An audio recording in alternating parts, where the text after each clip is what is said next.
So, in the last class, we studied about the lymphatic system. This lymphatic system is a parallel to venous system. Now, today we are going to how the evolution. Evolution means you know that gradual change, not a sudden change. What is the difference?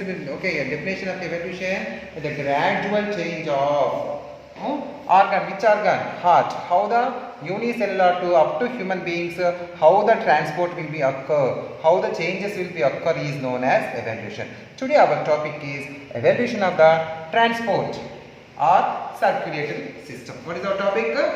Evolution of the transport or circulatory system. So we know that organisms are two types. One is unicellular organisms. Uni means the organisms are made up of a single cell. Organisms are made up of a single cell. That organisms are known as unicellular organisms. Example: amoeba, paramecium, hydra, etc. These all organisms are made up of only one cell. So that's why these organisms are known as unicellular organisms. So in the sea, how the unicellular organisms are separate from the sea means so they will be have the membrane around the organism, that is called as limiting membrane. That membrane will be separate these organisms from the sea. So these organisms from the sea, who will be separating here? The limiting membrane. That is means called as cell membrane. That is called as cell membrane will be separate these organisms from the sea. So this is the now. How the transport will be occur? Here the question mark will become. So that is the transportation will be arose. So the nature only solve this solution. Who will be solve? The nature. So the nature only will be solve the solution. So example, in the unicellular organism. So means a single cell will be having. So unicellular organisms, what is this? Is cell membrane, and the liquid portion is known as protoplasm or cytoplasm. What is the liquid portion is called as protoplasm or cytoplasm. Here, this protoplasm or cytoplasm will be play a major role to transport the materials throughout the cell. How means a movements. So the movements are known as Brownian movements. Through the movements of liquid portion, oxygen and nutrients will be supplied to entire cell. Which movements? Through the cytoplasmic movements or protoplasmic movements. So through the movements, the food material and oxygen will be supplied to overall the cell, means corner to corner of the cell.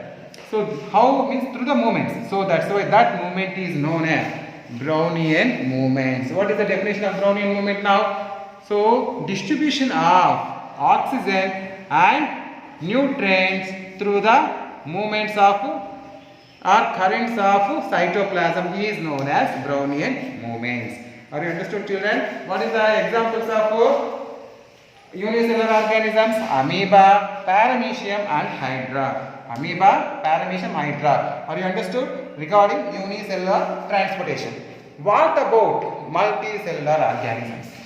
So what is the meaning of multicellular organism? The organisms are made up of more than two cells. Organisms are made up of more than two cells are known as multicellular organisms. What is the examples of multicellular organisms? All plants, animals, including human, also multicellular organism. How the blood will be transport the material from one part to another part, we'll see now under session. So here they develop, these organisms are developed more complicated system. So here these organisms are developed a more complicated system. For what purpose? For transportation of the material purpose. More complicated system has developed in the multicellular organisms. So we'll go through the examples now. So parazoans. So what is the parazoans? Parazoans is a phylum name. Example: sponges. Sponges, how it will be happen the transport of material means here seawater. Use the seawater for transportation. So why? Because these organisms are made up of with the holes. So when the seawater will be go, that time the nutrients and oxygen will be go through the cell. Again carbon dioxide will be take the seawater only. Means these organisms use the seawater for transportation. So seawater will be transportation with the help of A small organelle is known as flagella. Small organelle is known as flagella. Next, so developed animals are called as cnidarians. So the cnidarians is the phylum. Here hydra and jellyfish are the examples of cnidarians. Hydra and jellyfish are the examples of cnidarian. Here in the jellyfish, already you observed in the National Geography channel, jellyfish. Here a blind sac will be developed. Here a blind sac will be developed for transportation. This blind sac is known as gastrovascular system, means transport of nutrients and oxygen through this gastrovascular system. So what will be, so both the functions will be here. Digestion and transportation will be occur through a single system, that is known as gastrovascular system or blind sac system. Next, we are going to learn another phylum, that is Platyhelminthes. Example, Fasciola hepatica. What is Fasciola hepatica? Here in these organisms, digestive system highly branched. Which system will be highly branched? A digestive system will be highly branched and directly will be supplied to the cells. Directly will be supplied. Here no system for transportation. Digestive system only will be transport the material to directly to the cells. Oxygen and nutrients will be directly will be cell. Next one is Nematohelminthes. So Nematohelminthes example, roundworm and tapeworm. So here pseudocolum. What is that? Here P is silent. Pseudocolum. So will be transport. Pseudocolum will be transport the material to all cells. Which material? Nutrients as well as oxygen will be supplied. Who will be supplied? Pseudocolum. Next, annelids. Annelids. So example, earthworm. You know that earthworm, vanapamu. So that earthworm will be have the pump vessels. Blood vessels will be there.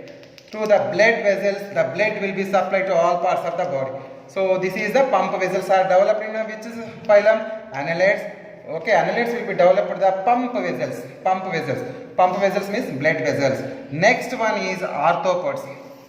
Arthropods, example, cockroach. You are observing in your home that cockroaches are the examples of arthropods. Here, firstly developed the pulsative organ. Pulsative organ means heart. Heart will be developed in the arthropods first. Cockroach will be have the 13 chambered heart. How many chambered heart? The cockroach will be have the 13 chambered heart. So if you reverse the cockroach and see, you can able to see the cockroach will be having the segmented like this will be there. So here 13 chambers will be there. 13 chambered heart will be present in the cockroaches. So here to the mollusca. So example, mollusca, snakes and Echinodermata starfish are developed in the arthropods like. So in the circulatory system has divided into two major subgroups based on blood vessels. Based on what? Based on the blood vessels, the circulatory system has divided into two types. One is closed circulatory system and one more is open circulatory system. What is mean by closed circulatory system means the blood will be moved in the closed pipes. The blood will be moved in the closed pipes is known as closed circulatory system. The blood will be supplied without blood vessels. Without blood vessels directly to the cell, that is open type of circulatory system. Okay, thank you children.